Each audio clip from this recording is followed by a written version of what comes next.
The road was busy, cars speeding past in the hot afternoon sun. But one expensive car, a sleek Bentley, had been parked for hours.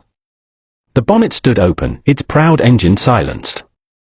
Different mechanics had come and gone, each shaking their head in defeat.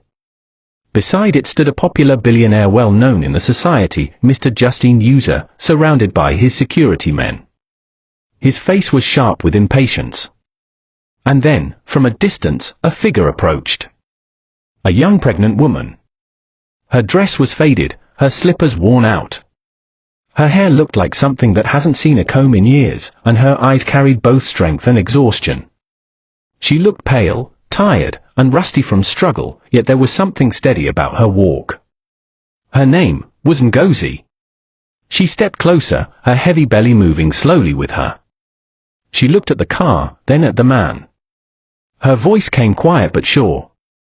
"Sir, I can fix this car." Laughter erupted. The security men mocked her, shaking their heads. "What do you know about this machine?" one of them scoffed. "Leave this place before you embarrass yourself." But the billionaire raised his hand, silencing them. Something about her eyes stopped him. "Let her try." Ngozi touched the engine, listening closely as though it was speaking to her. She adjusted a wire, tightened a screw, and whispered, "It's just an electrical fault." Minutes later, she stepped back. "Try it now." The billionaire slipped into the driver's seat and turned the key. The engine roared to life instantly, smooth and powerful. Gasps filled the air. Everyone stared at her in shock, even the billionaire himself. But before he could speak, Ngozi bent down suddenly, her knees weak. She hadn't eaten since the night before. The billionaire rushed to her side, catching her. "Hey, are you all right? Tell me your name." Her lips trembled, her breath uneven, but she whispered, "Ngozi." That name carried with it a story of love, betrayal, and survival. This is her journey. Ngozi was the only child of Mr. Obinna, a man known far and wide as the celebrity mechanic. He was honest, trustworthy, and skilled enough to fix any car. His customers adored him, and his neighbors respected him. Life would have been perfect, except tragedy struck. Ngozi's mother died 4 years earlier in a terrible car accident. Since then, it had just been Ngozi and her father. Obinna loved his daughter deeply. From the age of 12, he taught her how to fix cars. She grew up with grease on her hands, learning every sound an engine could make. She was his pride, his joy, his everything. But jealousy lived close to home. His brother, Uche, envied him. Uche had no child, no loyal customers, no peace in his life. Every smile Obinna received felt like an insult. One night, Uche sent his men to kill Obinna. They stormed his home, silenced his honesty forever, and then Uche claimed everything, Obinna's shop, his house, and even Ngozi. From that night, Ngozi's life became a nightmare. Uche abused her cruelly until she became pregnant with his child. One afternoon, after returning from the market, Ngozi was resting quietly inside the house. Uche, thinking she was not home, began discussing with a man in the sitting room. The moment Ngozi peeked through the doorway, her heart froze. She recognized him instantly. It was one of the men who murdered her father, the same tattoo still glaring on his hand. Hatred boiled in her veins. That night, while the household slept, she escaped into the darkness. But freedom came with hardship. Ngozi was heavily pregnant, with nowhere to go. She wandered until she found shelter under an old bridge, where the homeless slept. She survived by hawking pure water during the day, fighting hunger and despair each night. This was the girl who now stood before a billionaire, weak and broken, yet strong enough to bring his dead Bentley back to life. The billionaire reached for his wallet and pulled out a thick bundle of cash. "Here. Take this, for fixing my car." But Ngozi shook her head, her tired eyes steady. "No. I don't want your money." He paused, surprised. Nobody ever refused him. Not workers, not strangers, not even friends. Money was his language. Yet this poor, pregnant girl said no. Then at least, he said, his voice soft now, let me take you home. Ngozi lowered her gaze, shame breaking her words. I don't have a home. I sleep under the bridge. The billionaire's chest tightened. He could hardly believe what he was hearing. His world was filled with glass towers, silk sheets, and endless comfort. And yet, here was a woman carrying life in her womb with nothing but cold concrete for shelter. I can't leave you out here in this condition, he said firmly. It's not safe. Come with me. She hesitated, nervous, but the thought of a better life for her unborn child gave her strength. Slowly, she nodded. They entered his car, but before the driver could move, headlights flared in front of them. A black car swerved violently and blocked the road. A tall man stepped out, dressed in black with a cap covering his face. On his hand, a tattoo. Ngozi's blood froze. It was him. One of the men who killed her father. Ngozi, he barked. Come out. You're going home with me. The billionaire frowned. I thought you said you had no home. Tears filled Ngozi's eyes. That man, he works for my uncle. The one who killed my father.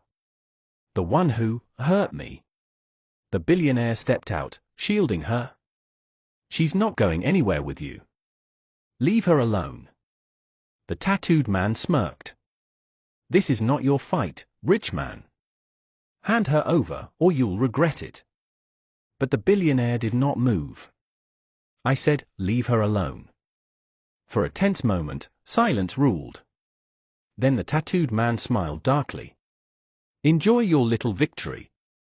But this isn't over. He turned back to his car. His crew followed, their eyes locked on Ngozi. She clutched her belly, trembling. She knew they would return. The billionaire guided her back into his car and ordered the driver to move quickly. You're safe now, he whispered. But deep down, he wasn't sure. Ngozi's eyes widened as the gates opened. The house was massive, built of glass and steel, glowing in the night like a palace. She had never seen such wealth up close. Stepping inside, she froze at the marble floors, the golden chandeliers, the walls lined with art worth more than she could imagine. The maids and housekeepers glanced at her strangely. A dirty, pregnant girl in rags did not belong here. But the billionaire ignored them. Give her a room, he commanded. Minutes later, Ngozi sank into a soft bed for the first time in months. She touched the white sheets with trembling hands, her eyes filling with tears. For once, her body rested without fear. That night, the billionaire came to her room. His voice was gentle. Tell me the truth. Who were those men? Why are they after you? And so, through tears, Ngozi told him everything, about her father, the beloved mechanic. About Uncle Uche's jealousy. About the murder. About the abuse. About her pregnancy and her escape. The billionaire's chest tightened. Anger burned in his eyes. No woman should suffer what you've suffered. I swear to you, Ngozi. I'll protect you. You and your child. For a moment, his voice broke. He understood pain too well. His wife had left him because they could not have a child, leaving behind an emptiness he thought would never heal. But now, standing before him, was a helpless mother, carrying life in her womb. It felt as if the universe itself had brought her to him, a chance to protect, to care, to give love where it was most needed. Bang! A gunshot cracked through the night. Screams filled the mansion.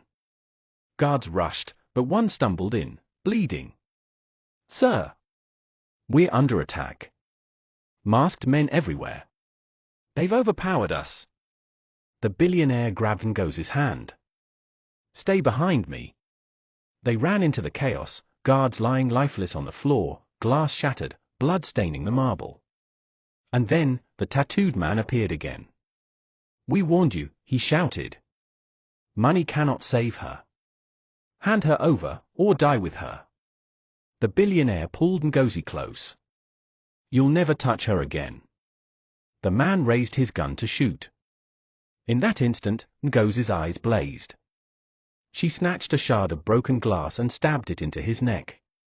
"This is for killing my father," she said. The man collapsed, blood pouring. Everyone froze in shock. "Go," the billionaire shouted. "To the back gate." They fled through a secret exit, the billionaire, Ngozi, 2 maids, and the last surviving guard. They piled into an old car and sped into the night.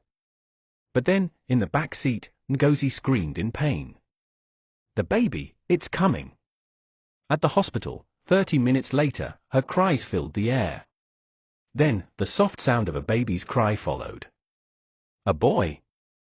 Her son. The billionaire held back tears. His lonely mansion, once empty of life, now felt filled with purpose. He grabbed a nurse's phone and called the police. By morning, Uncle Uche and his men were arrested. Days later, in court, Ngozi stood tall and testified against him. Uche was sentenced to life imprisonment. Justice, at last. Back in the hospital, Ngozi looked at her baby, then at the billionaire. For the first time in years, she smiled. Her journey of pain had birthed not only a child, but also a chance for a new beginning. And that brings us to the end of Ngozi's journey for today.